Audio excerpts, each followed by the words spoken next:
Hello everyone, welcome to new video. आज के इस वीडियो में आप को क्लास 8 मैथ का चैप्टर 3 प्रश्नावली 3.3 कराया जाएगा।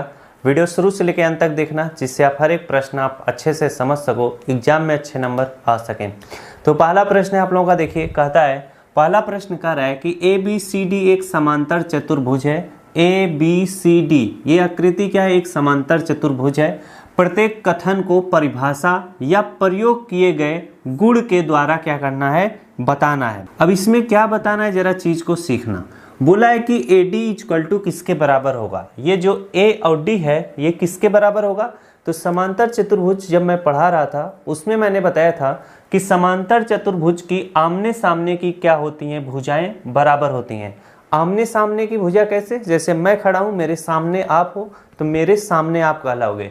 तो इस भुजा के सामने कौन सी भुजा कहलाएगी? CB कहलाएगी। क्या कहलाएगी? CB। तो पहले का उत्तर लिखिएगा, यहाँ पर एक एक करके मैं आपको बताता हूँ, ध्यान से लिखिएगा। पहले का उत्तर हम क्या लिखेंगे? AD किसके बराबर है? AD इक्वल टू हमारा जो है CB के बराबर है। क्या? CB के बराबर है।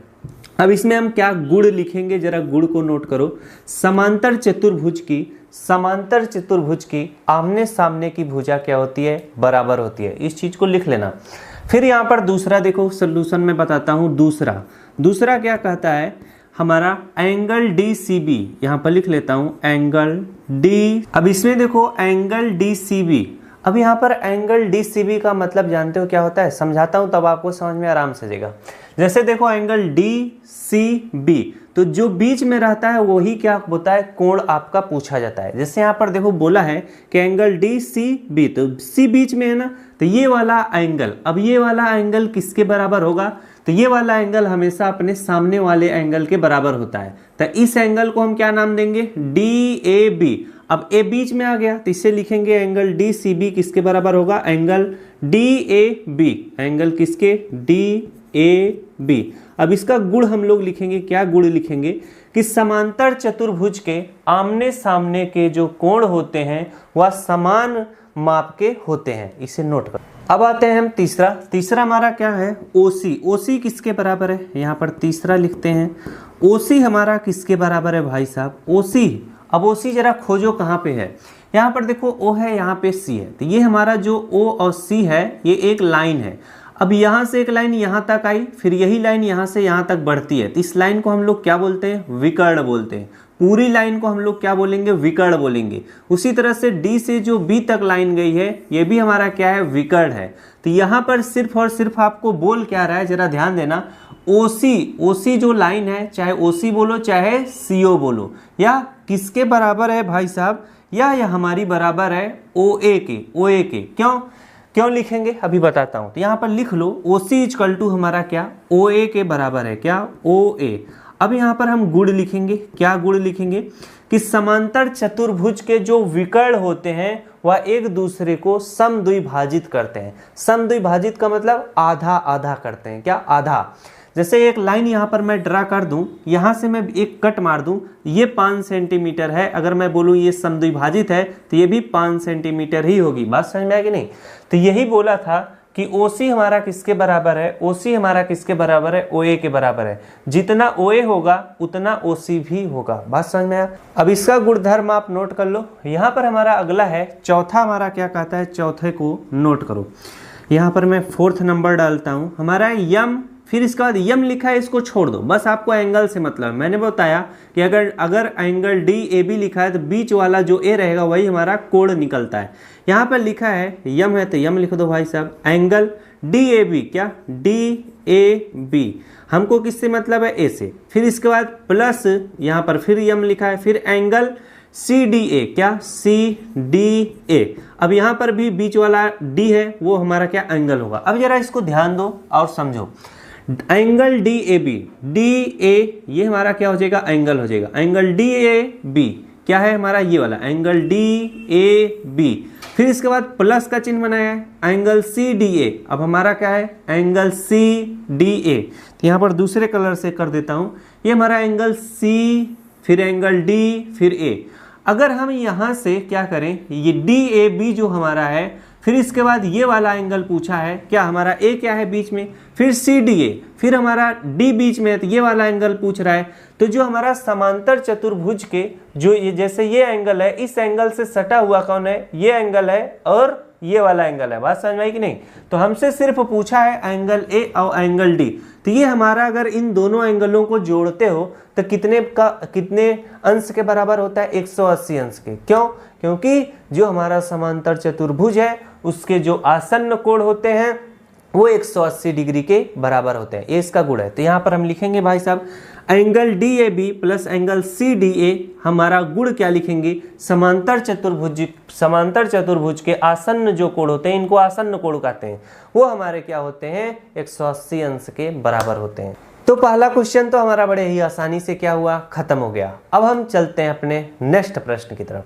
अगला प्रश्न हमारा है दूसरा। देखिए क्या कहता है, कह रहा है कि निम्न समांतर चतुर्भुजों में अज्ञात x y z के मानों का मान ज्ञात करिए। बस आपको x y z का मान ज्ञात करना है। अब कैसे मान ज्ञात करना है, पहला चित्र हमारा क्या है, पहले चित्र को जरा नोट करो। यहाँ पर मैं क्या लिख देता हूँ, सलूशन लिख देता हूँ। अब मैं एक एक करके मैं क्या करूँगा, पहले ये पहला वाला चित्र को सलूशन करूँगा, फिर दूसरा का, फिर तीसरा का, फिर चौथे का। बात समझ में आई कि नहीं। तो एक एक कर का सलूशन करूँगा, मिटाते जाऊँगा, उसे कॉपी पे नोट कर लेना, फिर दूसरे को समझाऊंगा। यहाँ पर देखो हम सबसे पहले क्या निकालते हैं, जो हमारा यक्स है, यक्स कितने अंश का होगा।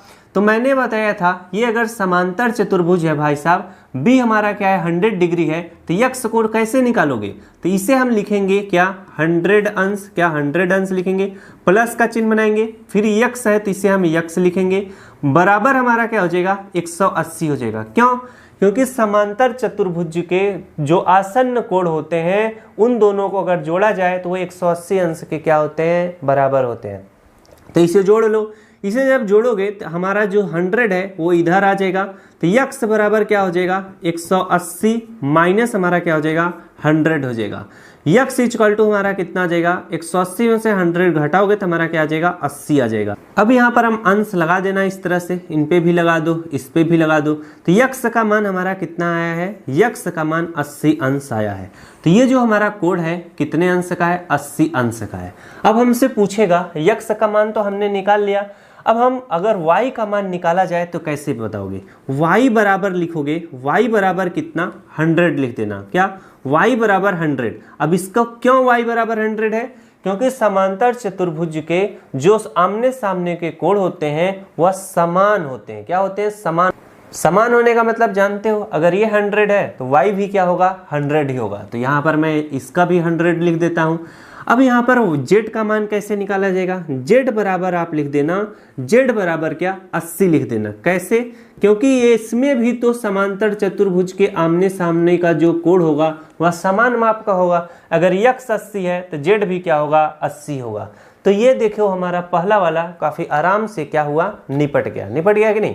अब हम चलिए पढ़ते हैं दूसरा वाला।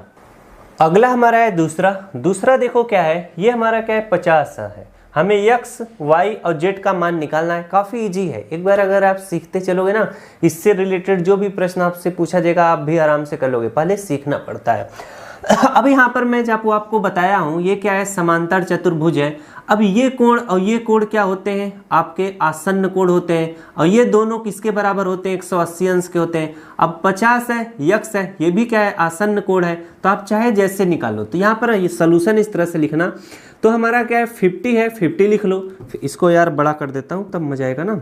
यहाँ पर मैं 50 इस तरह से लिख देता हूँ, इसके बाद प्लस का चिन्ह बनाता हूँ। अब यहाँ पर यक्स है तो यक्स लिख लो, बराबर किसके होगा 180 के। गुण क्या लिखोगे, समांतर चतुर्भुज के जो आसन्न कोण होते हैं वह 180 डिग्री के बराबर होते हैं, यानी समपूरक कोण होते हैं।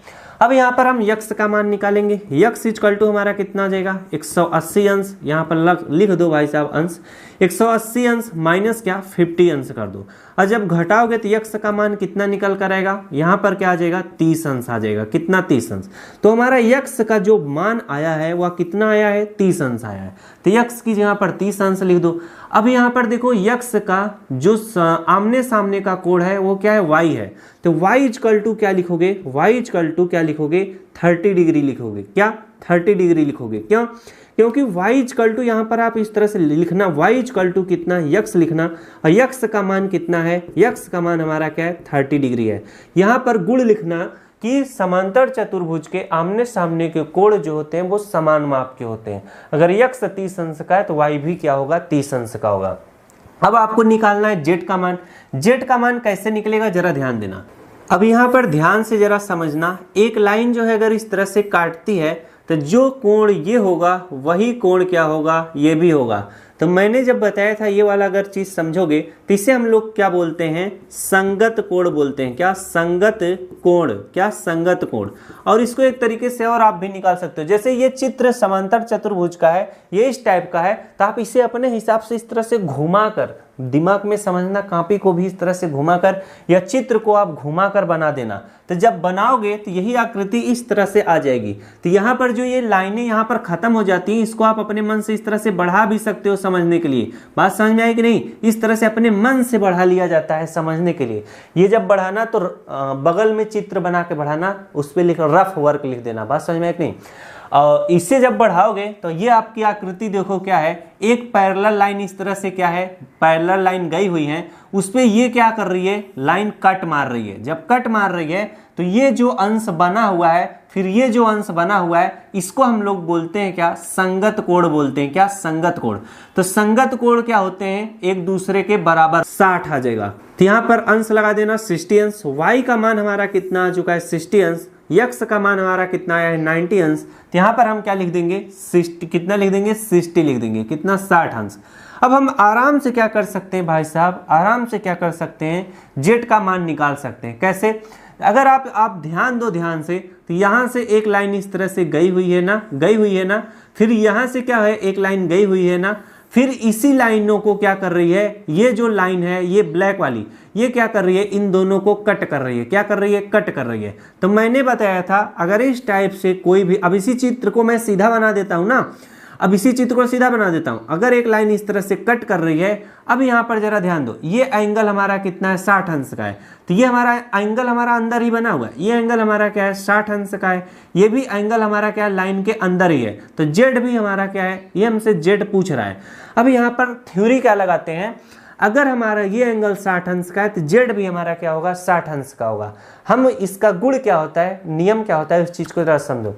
क्यों ये 60 अंश का होगा, क्योंकि इससे हम बोलते हैं अल्टरनेट इंटीरियर एंगल। क्या, अल्टरनेट इंटीरियर एंगल, एकांतर अंतः कोण बोलते हैं हिंदी में। अब यहाँ पर जब आपको समझ में आ गया कि अगर इस टाइप का कंडीशन बनेगा तो भाई साहब 60 डिग्री जो होगा वो जेड के बराबर होगा, यानी जेड भी कितना होगा, 60 अंश होगा। तो यहाँ पर हम लिखेंगे, यहाँ पर हम लिखेंगे y इक्वल टू बराबर, यानी y बराबर क्या, जेड के। तो y हमारा कितना है भाई साहब, हमारा क्या है, y हमारा क्या है, y हमारा क्या है, 60 अंश है। तो z भी हमारा क्या होगा, z भी हमारा क्या होगा, 60 अंश का होगा। गुण इसमें हम बताएंगे एकांता अंतः कोण। बातें समझ में आई कि नहीं, यानी अल्टरनेट इंटीरियर एंगल। बात समझ में आया कि नहीं? अब इसी चित्र को, ये जो उल्टा हुआ था मैंने सीधा करके अभी बनाया था, आपको अच्छे से समझ में आया होगा। इसी तरह से सेम आपको लिखना है, बस यहाँ पर आप इस तरह से सॉल्यूशन लिख देना, और जो हमारा प्रश्न था तीसरा, यहाँ पर तीसरा लिख देना, तीसरे का आंसर। बात समझ में आया कि नहीं? बस इसी तरह से सॉल्व कर दो, हर एक टीचर आपको मजे से नंबर देगा। अब आता है हमारा दूसरा प्रश्न। दूसरा प्रश्न हमारा देखो कैसे सॉल्व होगा। यहाँ पर प्रश्न कर रहा है कि निम्न समांतर चतुर्भुजों में अज्ञात एक्स वाई जेड के मानों का ज्ञात करिए। बड़े आराम से निकाल लोगे। अब यहाँ पर ये अगर समांतर चतुर्भुज है भाई साहब, तो ये हमारा 80 अंश है, यक्स का मान आराम से निकाल लोगे, वाई का भी मान आराम से निकाल लोगे। कैसे? अगर ये हमारा 80 अंश है तो वाई हमारा 80 अंश होगा ही। क्यों? क्योंकि समांतर चतुर्भुज के आमने सामने के कोण क्या होते हैं, बराबर होते हैं। तो हम सबसे पहले यक्स का मान निकालते हैं। बात समझ में आया कि नहीं? हम निकालते हैं, यहाँ पर सोल्यूशन इस तरह से लिखते जाते हैं। हमारा कौन सा प्रश्न है, दूसरा है। आंसर हमारा हो जाएगा, इसे लिखना यक्स प्लस 80 बराबर हमारा क्या हो जाएगा, 180। अब यहाँ पर यक्स बराबर क्या हो जाएगा, 180 माइनस 80। यक्स बराबर क्या हो जाएगा, 180 में से 80 घटाओगे तो हमारा क्या हो जाएगा, 100 हो जाएगा। यक्स का मान हमारा कितना आ चुका है, 100 आ चुका है। अब यहाँ पर देखो हमारा यक्स का मान आराम से निकल गया, तो यक्स कोई बात नहीं है, बड़ा अच्छी बात है। अब यहाँ पर जब लिखना यक्स जब हमारा 100 है भाई साहब, तो हमारा क्या हो जाएगा, कुछ नहीं हो पाएगा। तो हम जेड का वाई का मान निकालेंगे, ये तो वाई का मान पहले ही बता दिए थे ना। y बराबर क्या हो जाएगा, y बराबर हमारा क्या हो जाएगा 80 अंश के। तो अगर हमारा क्या है y बराबर 80 है तो y का मान कितना हो जाएगा, y का मान कितना हो जाएगा 80 अंश।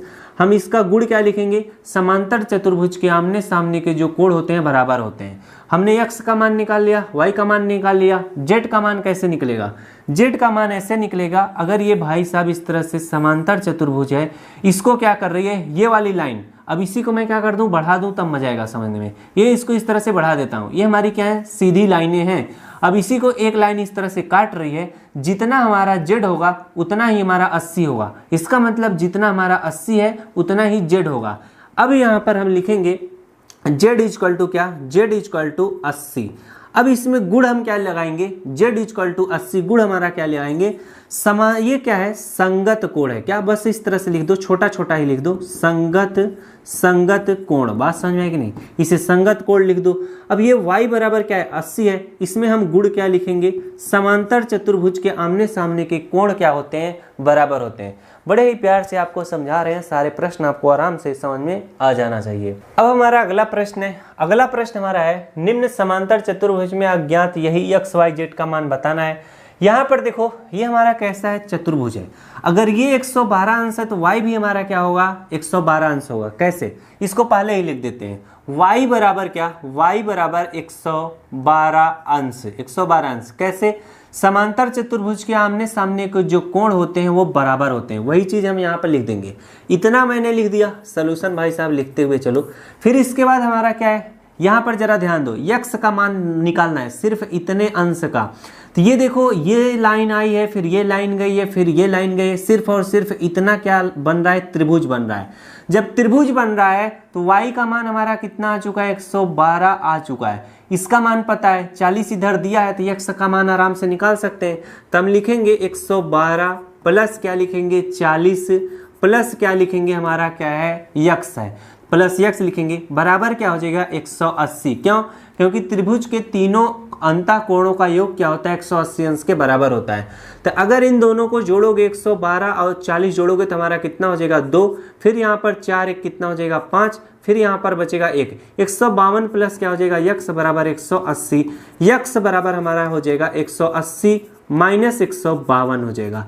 जब घटाओगे तो x बराबर आ जाएगा 10 में से 2 घटाओगे 8 आ जाएगा, 7 में से 2 घटाओगे तो कितना हो जाएगा हमारा 2 हो जाएगा, फिर यहाँ पर 1 में से गया 0, 28 अंश। यक्स हमारा कितना आ चुका है भाई साहब 28 अंश आ चुका है। तो यक्स की जगह पर 28 अंश लिख दो। अब यक्स बराबर हम लिखेंगे, यक्स बराबर है किसका जेड के, यक्स बराबर क्या है जेड के। तो यक्स हमारा कितना है, यक्स हमारा कितना है, यक्स हमारा क्या है 28 अंश है, तो जेड भी हमारा क्या होगा 28 अंश ही होगा। बात समझ में आई कि नहीं, क्यों क्यों, क्योंकि एकांता अंतः कोण है, क्या एकांता अंतः कोण है, अल्टरनेट इंटीरियर एंगल होने के कारण अगर यक्स हमारा क्या है 28 अंश है तो जेड भी हमारा क्या होगा 28 अंश ही होगा। यही गुण हम क्या यहाँ पर लिख के बता देंगे। तो आशा करता हूँ मेरे द्वारा बताया जा रहा जो तरीका है, जो नियम है, काफी अच्छे तरीके से आपको समझ में आ रहा होगा। सारे प्रश्नों को नोट करते हुए चलिएगा। अगला प्रश्न है हमारा, देखिए तीसरा प्रश्न है। ये हमारा कैसा प्रश्न है, क्या एक चतुर्भुज ABCD बोल रहा है कि एक चतुर्भुज ABCD समांतर चतुर्भुज हो सकता है यदि बोला है angle D plus angle B equal to 180। यहाँ पर ध्यान देना ये वाली लाइन, क्या एक चतुर्भुज समांतर चतुर्भुज हो सकता है। तो सबसे पहले यहाँ पर मैं क्या कर देता हूँ, एक चतुर्भुज इस तरह से बना देता हूँ। क्या बना देता हूँ, चतुर्भुज समांतर चतुर्भुज बना रहा हूँ। और यहाँ पर एक इस तरह से मैं क्या कर देता हूँ, चतुर्भुज बना देता हूँ। क्या बना देता हूँ, चतुर्भुज बना देता हूँ। बात समझ में आई कि नहीं। अब हम लोग पहले वाले प्रश्न से क्या करते हैं, सवाल को हल करना सीखते हैं। यहाँ पर सॉल्यूशन इस तरह से लिख देना। यहाँ पर बस आपको बताना है, चित्र नहीं बनाना है, बस बताना है। क्या बताना है कि angle D plus angle B 180 degree है। जैसे यहाँ पर मान लो ये क्या है, चतुर्भुज है, A B और C और D है। अब बोल रहा है कि angle D plus angle B, यानी एंगल D और एंगल हमारा क्या है एंगल B, क्या ये 180 के बराबर हो सकता है। आराम से हो सकता है। कैसे हो सकता है, यहाँ पर लिखेंगे हो सकता है, हो सकता है और नहीं भी, क्या नहीं भी। अब यहाँ पर ये वाला लाइन काफ़ी इंपॉर्टेंट है, हो सकता है का मतलब बन जाएगा क्या, एंगल डी और एंगल बी जो है 180 डिग्री बन जाएगा। कैसे, जैसे मैं क्या कर लेता हूँ, एक इस तरह से आयत बना लेता हूँ, क्या बना लेता हूँ, आयत बना लेता हूँ। आयत क्या है हमारा, समांतर चतुर्भुज है, क्योंकि आमने सामने की भुजा क्या होती है, बराबर होती है, और इसके सारे कोण क्या होते हैं, 90 अंश के होते हैं सारे कोण। ये ए है, ये बी है, ये सी है, ये डी है। अब एंगल डी जो है 90 अंश का है, एंगल बी भी 90 अंश का है, तो angle D plus angle B equal to हमारा क्या हो जाएगा, 90 प्लस 90 हमारा क्या हो जाएगा, 180 हो जाएगा कि नहीं। तो यहाँ पर इसीलिए मैं लिखा हो सकता है।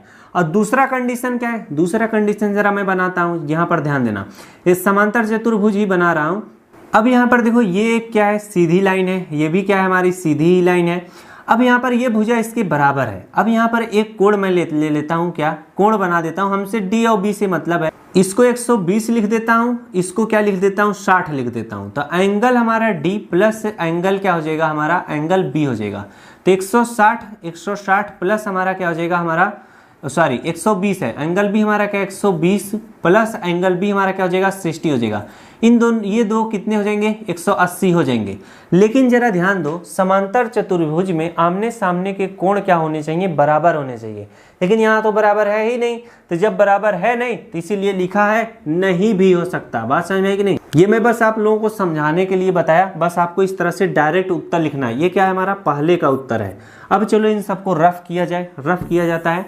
आगे समझो दूसरा हमारा क्या कहता है, दूसरा पॉइंट कहता है कि A B equal to D C, A B और डी सी जो है 8 सेंटीमीटर है।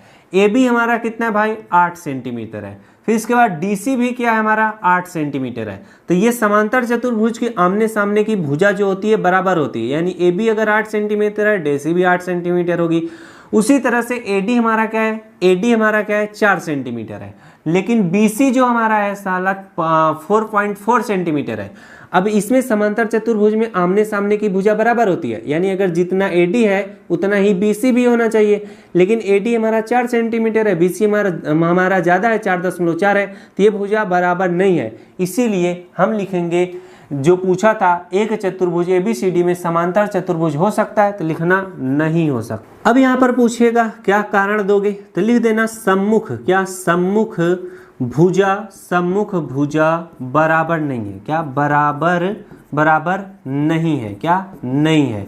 कौन कौन सी भुजा, DA, क्या DA is not equal to क्या CB, क्या CB, यही कारण दे देना।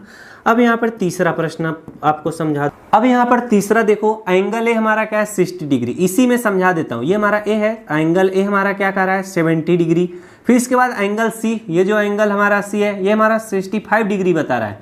तो क्या यह समांतर चतुर्भुज हो सकता है, नहीं हो सकता। क्यों, क्योंकि समांतर चतुर्भुज में आमने सामने के कोण बराबर होते हैं, यहाँ पर बराबर तो है ही नहीं, तो यहाँ पर लिख देना नहीं। कारण क्या दोगे, सम्मुख कोण बराबर नहीं है, क्या बराबर नहीं है। कौन कौन सा बोर्ड भैया, angle A is not equal to angle C. बात समझ आए कि नहीं, ये आप कारण दोगे। तो बस इसमें यही सारी चीजें बतानी थी। अब आपको मैं चौथा प्रश्न क्या कराऊंगा, इसको फटाफट से नोट करो। अब देखो चौथा प्रश्न क्या कहता है, काफी मस्त प्रश्न है, इस प्रश्न को जरा समझो। कह रहा है कि एक चतुर्भुज की कच्ची आकृति खींचिए। अच्छा, अभी हम खींचते हैं, पहले से खींच दिए थे। अब बोल रहा है कि एक चतुर्भुज की कच्ची आकृति खींचिए, यानी आपको खींचना है। खींचने आता है ना चतुर्भुज कैसे होता है भाई, ऐसे 4 भुजा बना दो, हमारा चतुर्भुज बन गया। बात समझ में आएगी नहीं, वही चीज बोला है कि एक चतुर्भुज की कच्ची आकृति खींचिए। अभी मत खींचना, पहले पूरा प्रश्न पढ़ लेना, इसके बाद खींचना, नहीं तो गलत खींच दोगे। इसके बाद बोला है कि जो समांतर चतुर्भुज ना हो, बोल रहा है कि जो समांतर चतुर्भुज ना हो, यानी 4 लाइन खींचना है, चारों लाइन को बराबर नहीं करना है। अगर चारों लाइन आपकी जो आमने सामने की लाइन बराबर हो जाएंगी तब तो चतुर्भुज हो जाएगा। जो आमने सामने की लाइन रहेंगी, 4 लाइन खींचना, बराबर नहीं करना। जैसे देखो मैंने ये लाइन खींचा तो इसके सामने वाली लाइन ये होती है DC, इसके बराबर नहीं है। हमने AB खींचा तो AB जो है CB के बराबर नहीं है। तो इस तरह से आपको अपने मन से लाइन खींच देना, जैसे जैसे कहे उसी तरह से कर देना, ज्यादा सोचना नहीं है, वो जैसे कहे वैसे करना है आपको। बोला है पहले क्या बोला, एक चतुर्भुज की आकृति खींचिए। फिर इसके बाद बोला कि समांतर चतुर्भुज ना हो, यानी लाइन क्या है सारी अलग अलग बना देनी है। परंतु जिसके दो सम्मुख कोण का माप क्या हो, बराबर हो। ऐसा आपको बनाना है आकृति कि जिसकी क्या हो, चारों भुजाएं आपकी क्या हो जाएं, अलग थलग हो जाएं, और उसके जो दो ठो आमने सामने के कोण हो वो 90 अंश हो। आप अपने मन से आकृति बना देना और अपने मन से ही बना देना कि ये वाला कोण जो है 90 अंश है, ये भी कोण हमारा क्या है 90 अंश का है, लेकिन ये जो कोण है और ये जो कोण है ये आपस में बराबर नहीं है। अपने मन से सब कुछ सोचना है। अब यहाँ पर लिखोगे सॉल्यूशन, क्या लिखोगे, सॉल्यूशन लिखोगे। सॉल्यूशन में क्या लिखोगे, angle D is equal to हमारा क्या, एंगल B है। अब यहाँ पर angle D is equal to angle B लिख देना। हमसे बोला था, क्यों, क्योंकि हमसे बोला था कि जिसके दो सम्मुख कोणों का माप क्या हो, बराबर हो। तो ये 90 डिग्री है भाई साहब, तो ये भी हमारा क्या है 90 डिग्री ही है। बात समझ में आएगी नहीं। लेकिन हमारा जो एंगल A है, angle A not equal to हमारा क्या है, एंगल C के। बात समझ में आएगी नहीं। और जो हमारी भुजा है वो तो बराबर है ही नहीं है, बस यही हमारा क्या है उत्तर है। तो यहाँ पर हम लिखेंगे यह समांतर चतुर्भुज नहीं है, यह समांतर चतुर्भुज नहीं है। क्या है, नहीं है। अब समांतर चतुर्भुज होने के लिए क्या होना चाहिए, समांतर चतुर्भुज होने के लिए क्या होना चाहिए, इसके आमने सामने की जो भुजाएं होती हैं वो बराबर होनी चाहिए। क्या बराबर होने चाहिए। इसके जो कोण होते हैं, जो आपके अपोजिट कोण होते हैं, आमने सामने के कोण होते हैं, वो हमारे क्या होने चाहिए, बराबर होना चाहिए। यानी इसका आमने सामने का कोण ये बराबर हो, ये कोण आपस में बराबर हो। इसमें तो ये कोण तो बराबर था, लेकिन ये कोण बराबर नहीं था। अगर ये भी कोण बराबर हो जाता तो ये चतुर्भुज बन जाता। लेकिन यहाँ पर प्रश्नों में हमसे जितना कहा था उतना हम किए, उसी के अकॉर्डिंग ये चतुर्भुज नहीं बन पाया, गद्दारी कर दिया। चलो अगला प्रश्न। अब देखो आपका अगला प्रश्न है, अगला प्रश्न है प्यारा सा प्रश्न है भाई साहब। प्रश्न कह रहा है कि किसी समांतर चतुर्भुज के दो आसन्न कोणों का अनुपात 3:2 है। समांतर चतुर्भुज के सभी कोणों का माप ज्ञात करिए। पूरा प्रश्न ना अच्छे से पढ़ा करो, एक बार, दो बार, तीन बार। उसमें वर्डिंग पकड़ा करो क्या क्या कह रहा है। जैसे बोल रहा है कि किसी समांतर चतुर्भुज के दो आसन्न कोण, आसन्न कोण का मतलब जो कोण सटे रहते हैं उनको आसन्न कोण कहते हैं। सबसे पहले हम प्यार से क्या करेंगे, समांतर चतुर्भुज इस तरह से बना लेंगे। अब यहाँ पर देखो ये A है, ये B है, ये C है, ये D है। अब समांतर क्या बोला है, आसन्न कोण ना, आसन्न कोण। अब आसन्न A का आसन्न कोण क्या होगा, D होगा और B होगा। बात समझ में है कि नहीं। जो A से सटा रहेगा वही आसन्न कोण कहलाएगा। तो हमसे बोला है कि भैया दो आसन्न कोणों का अनुपात जो है 3:2 है। तो मैं A और B को ले लेता हूं आसन्न में। समझ में आए कि बात की नहीं। हमसे बोला है, सॉल्यूशन भाई लिख लो। हमसे बोला है कि angle A plus angle B जो है वह 3:2 में है, 3:2 में। तो ऐसे प्रश्न कैसे लगाए जाएंगे। अब आसन्न कोण किसके बराबर होते हैं, 180 अंश के बराबर होते हैं, क्योंकि समपूरक कोण कहलाते हैं। ये नियम और थ्योरी आपको बताया गया है। तो यहाँ पर लिखो एंगल A जो है वह 3 है, तो इसे हम 3x लिखेंगे, क्योंकि हमें इसका मान एग्जैक्ट नहीं पता है। तो 3 है, 3:2 में, तो एंगल ये क्या है 3:2 में। बात समझ में है कि नहीं। तो इसे हम 3x लिखेंगे। प्लस B जो है वह 2 है, तो इसे हम 2x लिखेंगे। बराबर या किसके होगा, 180 के। तो 3 2 जोड़ दोगे कितना हो जाएगा, 5x बराबर कितना हो जाएगा, 180। 5 3 कितना हो जाएगा, 15। 5 6 कितना हो जाएगा, 30। x बराबर क्या हो जाएगा, 36 अंश। तो x का मान हमारा कितना है, 36 अंश। तो हम अब एंगल A और एंगल B का मान आराम से निकाल लेंगे। तो अब जब यार x का मान निकाल लियो तो आराम से सारे कोण निकल जाएंगे। कैसे, जरा ध्यान देना, जरा ध्यान देना आराम से। ये हमारा एंगल A क्या है, एंगल A हमारा क्या था, हमारा 3 था, तो हमने इसे 3x माना था। क्या, 3x। अब x का मान हमारा कितना आ चुका है, 36 आया। कितना, 36। तो हम क्या करेंगे, 3x है तो इसी में हम क्या करेंगे, x की जगह पर 36 रख देंगे। तो 3 इंटू कितना हो जाएगा, 36। तो एंगल A हमारा कितना निकल कर आ जाएगा, 36 कितना हो जाएगा, 18 का 8 हासिल, 3 93 कितना हो जाएगा, 10 हो जाएगा, 108 अंश। उसी तरह से एंगल B हमारा कितना था, एंगल B हमारा जो था 2x था। कितना, 2x। तो हम x की जगह पर क्या लिखेंगे, 36। तो एंगल B इक्वल टू हमारा कितना हो जाएगा, 36 इंटू कितना हो जाएगा, 2 हो जाएगा। तो जब एंगल B निकालोगे तो कितना निकल कर आएगा, 2 6 कितना हो जाएगा, 12 2 हासिल 1 हो जाएगा, 3 दूना 6 कितना हो जाएगा, 7 हो जाएगा, यानी 72 अंश। तो एंगल A हमारा कितना निकल कर आया है, एंगल A हमारा निकल कर आया है 108 अंश। कितना, 108 अंश। एंगल बी हमारा कितना निकल कर आया है, 72 अंश आया। कितना, 72 अंश। तो हम लिखेंगे यहाँ पर, इस चित्र को थोड़ा और इधर कर देता हूँ ना। ओहो, अरे यार ये तो भारी गड़बड़ी है, ये चित्र हम घुमा ही नहीं सकते। यानी इसको मैं सोच रहा था थोड़ा इधर ढकेल दूं तो यहाँ पर आराम से लिख के समझा दूं। कोई बात नहीं, इतना आप लिख लेना, इसके बाद आप यहाँ से समझो। क्या, यहाँ से।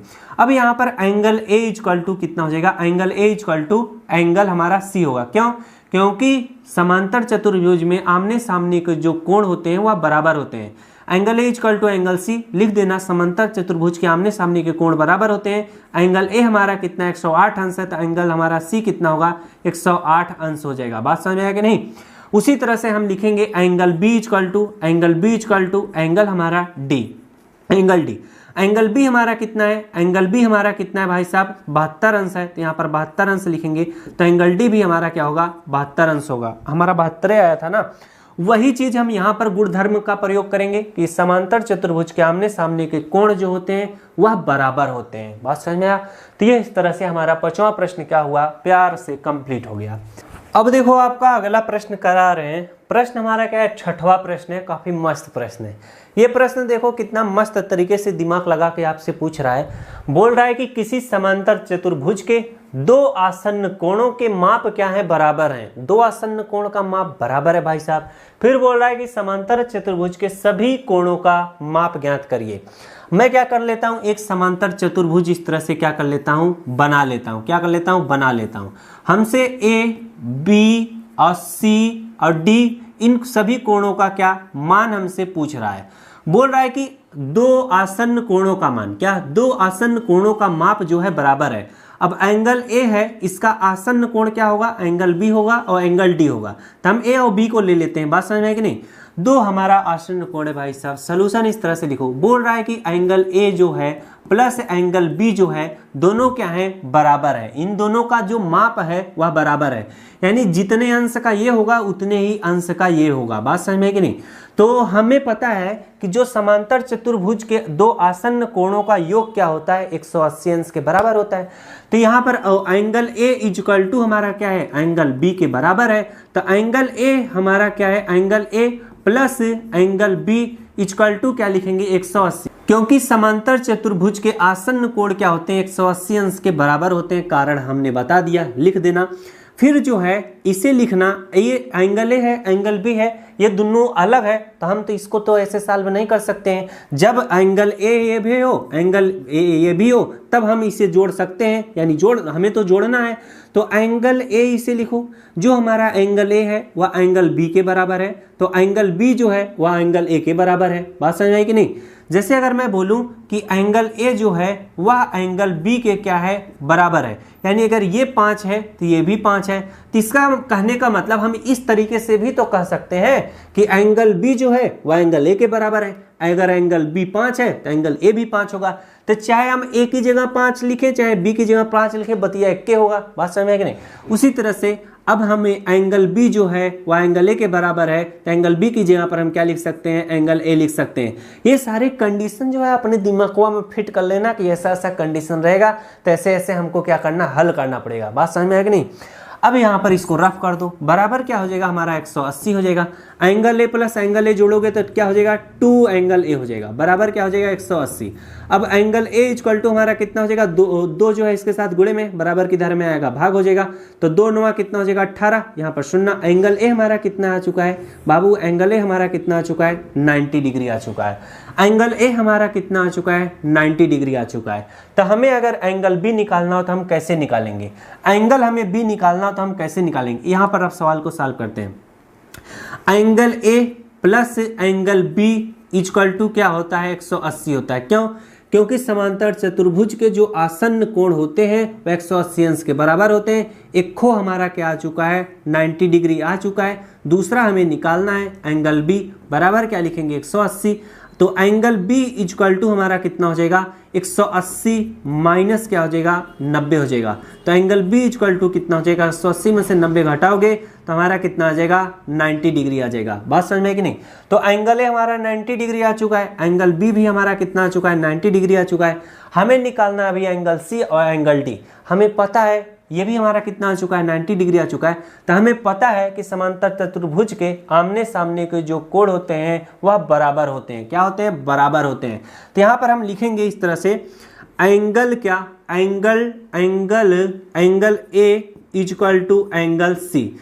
यहाँ पर लिख देना कारण समांतर चतुर्भुज के आमने सामने के कोण बराबर होते हैं। तो एंगल ए हमारा कितना है, 90 डिग्री है, तो एंगल सी हमारा क्या होगा, 90 डिग्री होगा। बात समझ में आई कि नहीं, यानी एंगल सी इक्वल टू क्या, 90 डिग्री लिख देना।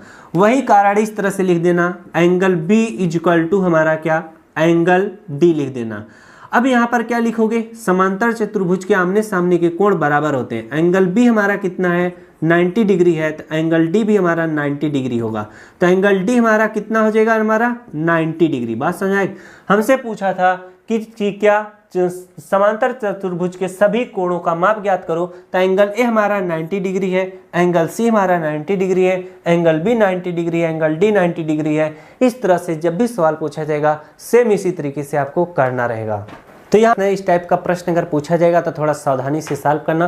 प्रश्न हमारा कह रहा है कि संलग्न आकृति HOPE एक आकृति है जिसमें आपको x और z का मान बताना है। x, y, z कोणों का मान ज्ञात करिए और ज्ञात करने में प्रयोग किए गए गुण को बताना है, यानी कौन सा नियम लगाकर आप इनके मानों को आप बता रहे हो।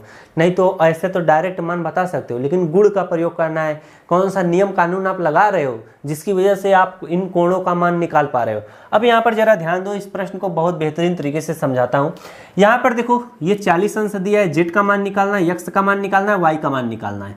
तो यहाँ पर मैं एक क्या कर लेता हूँ, इस तरह से लाइन खींच के आपको समझाने का प्रयास करता हूँ। अब ये देखो हमारा क्या है, समांतर चतुर्भुज है, यहाँ से एक लाइन आके ये इस तरह से कट कर देती है। तो ये वाला कोण हमारा कितना बन जाता है, 40 अंश का बन जाता है। अगर ये 40 है तो ये भी हमारा क्या होगा, 40 अंश का होगा।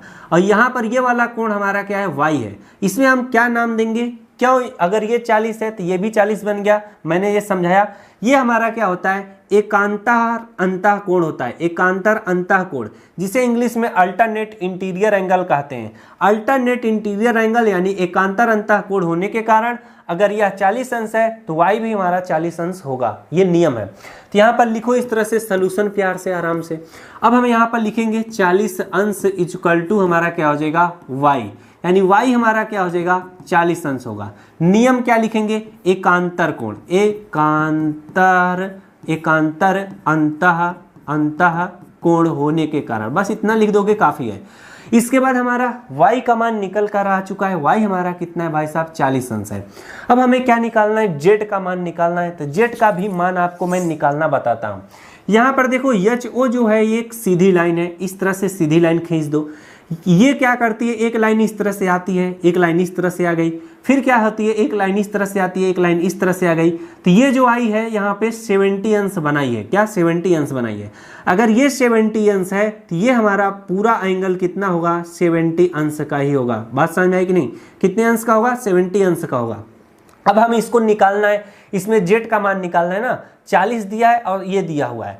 तो ये जो लाइन आके काट रही है तो ये हमारा जो एंगल पूरा बनेगा हमारा 70 अंश का बनेगा, लेकिन उसमें हमें z का भी मान बताना है भाई साहब। तो हम लिखेंगे कैसे, लिखेंगे 40 प्लस z इक्वल टू 70। क्या गुण लिखेंगे, क्या नियम बताएंगे, संगत कोण होने के कारण, क्या संगत कोण है भैया ये। अब यहाँ पर देखो इसे लिख लो, z इक्वल टू हमारा क्या हो जाएगा 70, इधर 40 आएगा माइनस 40 हो जाएगा। z बराबर क्या हो जाएगा 70 में से 40 घटाओगे तो हमारा 30 आ जाएगा। z का मान हमारा कितना निकल कर आ चुका है 30 अंश आ चुका है। बात समझ में आई कि नहीं, बात समझ में आई कि नहीं। जैसे यहाँ पर मैं एक चित्र बनाता हूँ इस तरह से, ओह यार ये क्या है, एक चित्र बनाता हूँ इस तरह से, क्या है चित्र है। बात समझ में आई कि नहीं। अब यहाँ पर मैं क्या कर देता हूँ, इस तरह से एक लाइन कट मारता हूँ। अगर देखो ये कोण हमारा क्या है, ये कोण हमारा 30 अंश है, तो ये जो कोण बनेगा ये भी हमारा क्या होगा 30 अंश का ही होगा।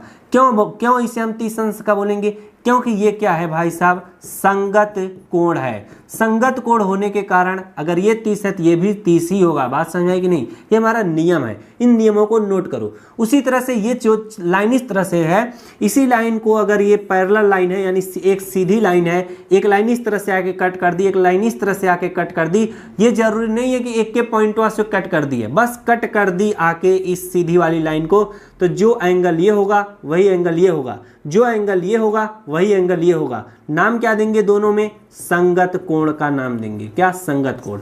अब बात समझ में आई कि ऐसे सवाल कैसे सॉल्व किए जाते हैं बच्चा। अब जेड का मान निकल गया भाई साहब, जेड का मान निकल गया, वाई का मान निकल गया, एक्स का मान आराम से निकाल सकते हो। कैसे? यहाँ पर देखो, ये हमारा क्या है भाई साहब, समांतर चतुर्भुज है। क्या है? समांतर चतुर्भुज। यार फिगर अच्छा से बनाए। ये हमारा क्या है? समांतर चतुर्भुज है। क्या है? समांतर चतुर्भुज। ये वाला एंगल, अगर ये एंगल हमारा जितना भी हो और ये एंगल हमें निकालना हो तो हम कैसे निकालेंगे? मान लो इस ये एंगल हमारा 40 और 30 दिया हुआ है, तो इसे लिखो 40 अंश प्लस 30 अंश। ये हमारा जितना एंगल होगा, यानी अगर इस एंगल को हम क्या P मान लेते हैं, तो angle P plus angle x equal to 180 के होगा। क्यों? क्योंकि जो संलग्न कोण होते हैं, समांतर चतुर्भुज के जो संलग्न कोण होते हैं यानी सटे हुए कोण आपस में होते हैं, वो हमारे 180 अंश के बराबर होते हैं। तो हमारा ये P कितना है? 40 और 30 जोड़ोगे तब भी तो ये पूरा कहलाएगा। समझ में आई बात कि नहीं? 40 और 30 जोड़ लो, कितना हो जाएगा हमारा? 70 हो जाएगा। बात समझ में आई? फिर इसके बाद प्लस का चिन्ह बनाना है, बीच में प्लस है। अब हमारा एंगल यक्स का मान निकालना है, एंगल यक्स लिखो 180 लिख दो। यहाँ पे लिख देना क्या? समपूरक कोण। बात समझ में आया कि नहीं? अब यहाँ पर सॉल्व करो, 4 3 हमारा कितना हो जाएगा? 70 हो जाएगा। 70 अंश प्लस यक्स इक्वल टू कितना? 180। यक्स इक्वल टू 180 माइनस क्या हो जाएगा? 70 हो जाएगा। यक्स बराबर क्या हो जाएगा? 0। 8 में से 7 दिया कितना? 1। यहाँ पर 1, 110 अंश। यक्स का मान हमारा कितना निकल कर आ चुका है? 110 अंश आ चुका है। तो जब भी इस तरह का सवाल पूछा जाएगा इसी तरह से लगाना। अब यहाँ फिर से समझाता हूँ क्योंकि सवाल समझने में तकलीफ बहुत बच्चों को हो रहा होगा। यहाँ पर एक चतुर्भुज इस तरह से बनाता हूँ, यहाँ पर इस तरह से। मैंने आपको बताया था अगर एंगल ये मान लो यक्स है, ये एंगल क्या है? P है। अगर एंगल यक्स का मान कितना दिया है हमारा, ये इन दोनों को पूरा को जोड़ दो। एंगल यक्स का मान 70 डिग्री दिया, एंगल P का मान निकालना है, तो हम angle x plus angle P equal to 180 करके हम एंगल P का मान निकाल लेंगे। एंगल यक्स का मान हमारा 70 डिग्री है, तो एंगल P इक्वल टू क्या? 180 हो जाएगा। अब एंगल P का मान आराम से निकाल लोगे कि नहीं? अब इसमें कौन सा नियम लगता है? इसमें नियम लगता है संपूरक कोण का, यानी चतुर्भुज में जो संलग्न कोण होते हैं उन दोनों का योग जो होता है, उन दोनों को अगर जोड़ोगे तो 180 अंश के बराबर होता है। ये नियम है, बस इस नियम को ध्यान में रखे रहोगे, सारा सवाल आराम से लगता हुआ चल जाएगा। ये सारी चीजें समझाने के लिए लिखे हैं बाबू। अब चलो अगला प्रश्न, 8वां प्रश्न देखिए, काफी सरल प्रश्न है, बहुत ही ज्यादा सरल प्रश्न है। यहाँ पर देखो बोल रहा है कि निम्न आकृतियां, ये पहली वाली है GUNS और दूसरी वाली है RUNS। यहाँ पर RUNS है। अब यक्स तथा वाई का मान आपको ज्ञात करना है, यानी कितना सेंटीमीटर है लंबाई है। अब यहाँ पर जरा ध्यान दो, ये समांतर चतुर्भुज है, बोला है समांतर चतुर्भुज, तो जितना GU होगा उतना ही SN होगा, जितना GS होगा उतना ही UN होगा। अब सवाल को हम लगाते हैं सलूशन पहला नंबर का। अब यहाँ पर लिखना GN इक्वल टू क्या हो जाएगा हमारा, GU इक्वल टू हमारा क्या हो जाएगा? GU इक्वल टू हमारा हो जाएगा SN। क्या? SN। नियम क्या है? नियम है समांतर चतुर्भुज के आमने सामने की जो भुजा होती है बराबर होती है। अब GU अगर आपका 26 है तो हमारा GU आपका क्या है आपका यार? GU आपका कितना है? 3y माइनस 1 है, और SN आपका कितना है? 26 है। तो GU बराबर SN है, तो 3y माइनस 1 बराबर 26 लिखो। अब y का मान आराम से निकाल लोगे। 3y बराबर क्या हो जाएगा? यहाँ पर हमारा क्या है? 26, और माइनस एक इधर आ जाएगा तो प्लस हो जाएगा, तो 26 + 1 हो जाएगा। तो यहाँ पर देखो 3y बराबर हमारा हो जाएगा 26, एक कितना हो जाएगा? 27 हो जाएगा। 3y के साथ गुणे में इधर आएगा भाग हो जाएगा, तो 3 से 27 को काट दो, 3 9 कितना हो जाएगा? 27। y बराबर कितना आ जाएगा? 9 सेंटीमीटर आ जाएगा। तो हमने पहले का तो मान निकाल लिया भाई साहब। जो हमारा y है, यानी हमसे x तथा y का मान पूछा था, y का मान हमारा कितना आ चुका है? 9 सेंटीमीटर। अब हमें x का मान निकालना है। हमें पता है कि भाई साहब यहाँ पर लिखेंगे, चाहे नीचे करो चाहे यहाँ पर अलग से समझा देता हूँ, जितना हमारा क्या है GS है उतना ही हमारा क्या होगा UN होगा। कितना होगा UN। इसका मतलब होता है GS बराबर UN, यानी चतुर्भुज के आमने सामने की जो भुजा होती है भाई साहब वह बराबर होती है। GS हमारा कितना है 3x है, 3x है तो यहाँ पर 3x लिखो, बराबर UN हमारा कितना है 18 है तो 18 लिखो। 3 से 18 को काटो, 3 छक 18 हो जाएगा। x बराबर कितना हो जाएगा 6 सेंटीमीटर। हमसे पूछा था x और y का मान, तो x का मान 6 सेंटीमीटर, y का मान 9 सेंटीमीटर आया है। अब दूसरा प्रश्न देखो हम आराम से सॉल्व कर सकते हैं। दूसरा प्रश्न कैसे सॉल्व होगा, इसमें x प्लस y है तो इसको आप पहले नहीं सॉल्व करोगे, सबसे पहले मैं इसको सॉल्व करता हूँ। ये हमारा क्या है 20 है तो ये किसके बराबर होगा y प्लस 7 के। तो 20 बराबर क्या हो जाएगा हमारा y प्लस कितना 7 के। तो यहाँ पर y का मान निकालना है तो 20 प्लस 7 इधर रहेगा, -7 बराबर हमारा y हो जाएगा। 20 में से 7 घटा लो तो हमारा कितना आ जाएगा, हमारा 13 आ जाएगा। 13 बराबर कितना y इक्वल टू कितना हो जाएगा 13। जो हमारा जिसका वैल्यू निकालना रहता है उसको लेफ्ट साइड और जो आया रहता है उसे राइट साइड कर देते हैं। y का मान हमारा कितना आ चुका है 13 आ चुका है। कितना आ चुका है 13 आ चुका है। अब हम क्या कर सकते, आ जाएगा x।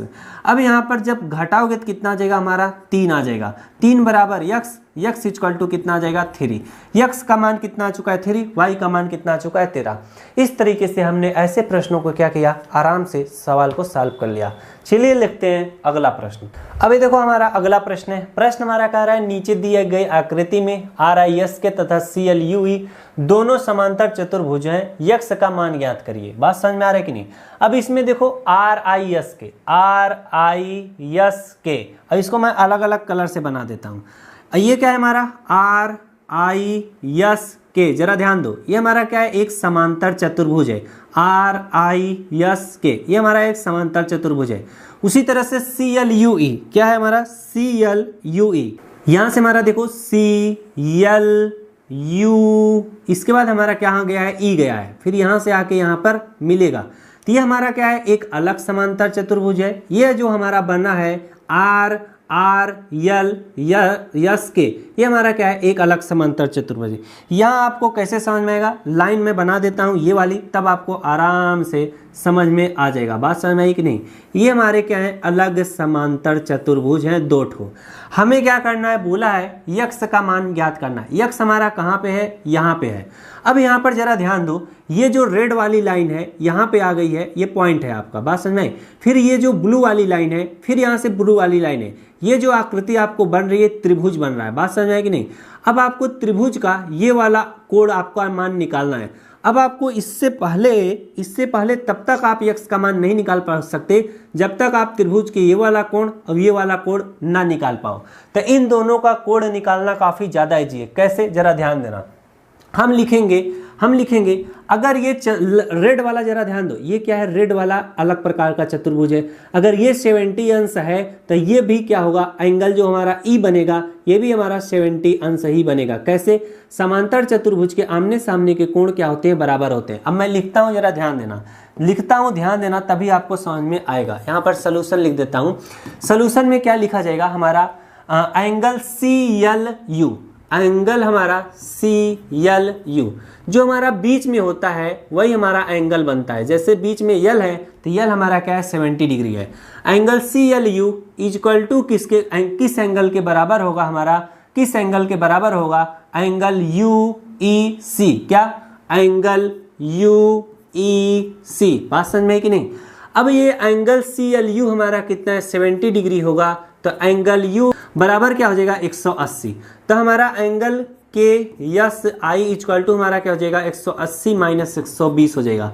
और जब घटाओगे तो एंगल KSI हमारा कितना हो जाएगा, जब घटाओगे तो हमारा क्या हो जाएगा 60 आ जाएगा। कितना, 60 अंश। तो हमारा जो बीच में यस है तो एंगल यस हमारा कितना आ चुका है 60 अंश आ चुका है। तो यहाँ पर लिख लो इस तरह से, angle S equal to 60 degree, या यही जो लिखा हुआ है इसी का मतलब ही हो जाता है। बात समझ में है कि नहीं। अभी हमारा त्रिभुज बन चुका है, तो त्रिभुज में तीनों कोणों का योग क्या होता है 180 अंश होता है। तो यहाँ पर हम लिखते हैं अलग से, एंगल हमारा कितना E, क्या एंगल E प्लस एंगल हमारा क्या यस प्लस एंगल हमारा x इक्वल टू 180 अंश होगा। एंगल E हमारा कितना आ चुका है, एंगल E हमने जब निकाला था, कहाँ पे निकाला था भैया, एंगल ई जब हमने निकाला था तो हमारा 70 डिग्री आया था, ये वाला ई, ये हमारा 70 डिग्री आया था, तो यहाँ पर 70 लिखेंगे। प्लस एंगल यस हमारा कितना निकल कर आ चुका है, 60 डिग्री आ चुका है। प्लस एंगल यक्स निकालना है, बराबर क्या होगा 180 के। इन दोनों को जोड़ लोगे तो हमारा कितना आ जाएगा, 6 6 12 होता है, 7 6 13, 130 आ जाएगा। तो एंगल यक्स यानी यक्स का मान निकालना है, तो यक्स बराबर कितना आ जाएगा, 180 माइनस 130 हो जाएगा। अब यहाँ पर जब घटाओगे यक्स बराबर कितना आ जाएगा, हमारा 50 आ जाएगा। तो यक्स का मान हमारा कितना आ चुका है, 50 अंश आ चुका है। इसी तरीके से हम क्या करेंगे, ऐसे सवालों को आराम से लगाया करेंगे। जब हमारे दिमाग में समझ में आ जाएगा कि किस एंगल को कैसे निकालना है, तो सवाल को हम बड़ी ही आराम से लगा लिया करेंगे। हमारा पढ़ाते पढ़ाते गला बैठ गया, बड़ी देर से पढ़ा रहे। अब ये देखिए आपका 10वां प्रश्न है। 10वां प्रश्न का क्या रहा है, बताइए कैसे यह आकृति क्या है, समलंब है, इसकी कौन सी दो भुजाएं समांतर हैं यानी बराबर हैं। अब समलंब होने का मतलब क्या होता है, जो दो हमारे क्या होते हैं, संलग्न कोण होते हैं, अगर उन दोनों को जोड़ा जाए और वो 180 के बराबर आ जाए तो ये क्या हो जाता है, हमारा समलंब हो जाता है। बात समझ में आई कि नहीं। समलंब होने के लिए उनके जो दो एकांता कोण होते हैं यानी जो सटे हुए कोण होते हैं, आप उनको अगर जोड़ दो 180 के बराबर आ जाए तो हमारे समलंब कहलाएंगे। और जब ये समलंब हो जाएंगे तो इनकी जो भुजाएं होना चाहिए, एंगल यम हमारा कितना है भैया, 80 अंश है, प्लस एंगल यल कितना है, 100 है। अब ये क्या, अगर इससे आप जोड़ोगे तो 180 हो गया कि नहीं, 180 के बराबर हो गया। तो ये हमारे जब बराबर हो गए तो बस आप इतना लिख देना, आपका उत्तर क्या हो जाएगा, एकदम राइट मान लिया जाएगा। अगला प्रश्न देखिए आपका 11वां प्रश्न है। क्या रहा है कि एंगल सी का मान आपको ज्ञात करना है यदि ए बी और डी सी क्या हो, बराबर हो। ए बी और डी सी क्या हो, बराबर हो। यहाँ पर हमें एंगल सी का मान निकालना है। कहने का मतलब अगर इस तरह से हमें क्या कर दिया जाए, दो इस तरह से समांतर लाइन है, इस तरह से एक रेखा इसको कट कर रही है। अगर बी हमारा यही क्या है, ये समांतर रेखा है ना, तो अगर ये हमारा क्या बन रहा है, एंगल बी 120, तो एंगल सी हमसे पूछ रहा है, ये हमारा क्या है 120 है, हमसे क्या पूछ रहा है, सी, एंगल सी पूछ रहा है। तो इसमें कौन सा नियम होता है, जब दो समांतर रेखा हो और एक तिर्यक रेखा उसको काट रही है तो एक ही साइड के कोण, दोनों कोणों का योग 180 के बराबर होता है। कैसे लिखेंगे, सोल्यूशन यहाँ पर मैं लिखता हूँ, इसे लिखा कैसे जाएगा, नीचे लिख देता हूँ। लिखा कैसे जाएगा, 120 plus angle C equal to 180। यहाँ पर लिख देना, अगर दो समांतर रेखा है उसको एक तिर्यक रेखा काट रही है तो तिर्यक रेखा के एक ही साइड के कोणों का योग क्या होता है, 180 अंश होता है। तो यहाँ पर एंगल सी इक्वल टू क्या हो जाएगा, 180 माइनस 120 हो जाएगा। एंगल सी इक्वल टू 180 में से 120 घटा लोगे तो हमारा कितना हो जाएगा, 60 अंश हो जाएगा। तो एंगल सी का मान कितना निकल कर आ चुका है, 60 अंश आ चुका है। ये सारे थियरम आपको याद रहने चाहिए, तभी आप लगा पाओगे। कितना पिद्दी भर का सवाल था। अब ये देखो 12वां प्रश्न है, काफी झक्कास प्रश्न है। इस प्रश्न को कैसे सॉल्व किया जाए, थोड़ा अभी हमको भी जोश आया हुआ है क्योंकि लास्ट प्रश्न है और आप भी क्या हो गए, लास्ट प्रश्न में मजे आ गया होगा। यहाँ पर देखो प्रश्न क्या कर रहा है, आकृति इतना में एंगल पी और एंगल यस, एंगल पी और एंगल यस आपको क्या करना है, निकालना है। कैसे निकलेगा जरा ध्यान दो, कैसे निकलेगा। यहाँ पर क्या होती है, ये क्या है, हमारी समांतर रेखा है। अगर इस रेखा को मैं क्या कर दूं, इस तरह से बढ़ा दूं और ये जो रेखा है इसको इस तरह से बढ़ा दूं, क्योंकि हमसे लिखा हुआ है S P equal to R Q. ये जो एस पी वाली रेखा है, आर क्यू वाली रेखा है, दोनों समांतर रेखा है। अब जब दोनों समांतर रेखा है, इस पे पी क्यू जो है एक तिर्यक रेखा कट कर रही है, तो जो एंगल ये 130 है तो ये एंगल क्या होगा, ये एंगल क्या होगा, 130 plus angle P equal to 180 के बराबर होगा। कारण क्या है, क्योंकि जब दो समांतर रेखाओं को तिर्यक रेखा काटती है तो उसके एक ही साइड के जो कोण होते हैं उन दोनों कोणों का योग 180 अंश के बराबर होता है। कपिया पे लिख लो यार, कितना लिखूंगा। अब यहाँ पर सलूशन लिखता हूँ, बात समझ में आएगा ना। सलूशन लिखता हूँ 130 प्लस एंगल कितना हमारा P, या इस तरह से एंगल P इक्वल टू हमारा कितना 180 होगा। क्या कारण लिखोगे, दो समांतर रेखाओं को जब एक तिर्यक रेखा काटती है उसके एक ही साइड के दोनों कोणों का योग 180 अंश होता है। तो तिर्यक, बस यहाँ पर लिख देना यार, तिर्यक रेखा एक ही तरह यानी एक ही साइड के कोणों का योग यानी दो कोणों का योग 180 होता है। अब यहाँ पर हम लिखेंगे angle P equal to 180 minus 130। Angle P equal to कितना 50 अंश, कितना 50 अंश। एंगल P हमारा कितना आ चुका है 50 अंश आ चुका है। अब हमें एंगल यस का मान निकालना है। ये हमारी क्या है समांतर रेखा है। ये हमारी यस आर हमारी क्या हो जाएगी तिर्यक रेखा। जैसे यहाँ पर देखो ये हमारी समांतर रेखा है, इसके बाद इसको एक रेखा इस तरह से कट कर रही है। ये हमारा एंगल यस है, ये हमारा एंगल क्या है आर है, क्या है एंगल आर है। अब जो एंगल आर है इस तरह का जब भी चिन्ह बने, मैंने क्या बताया था हमेशा वहां 90 डिग्री बनता है। तो अगर यहाँ पर देखो दो समांतर रेखाओं को एक तिर्यक रेखा अगर काटती है तो उसके जो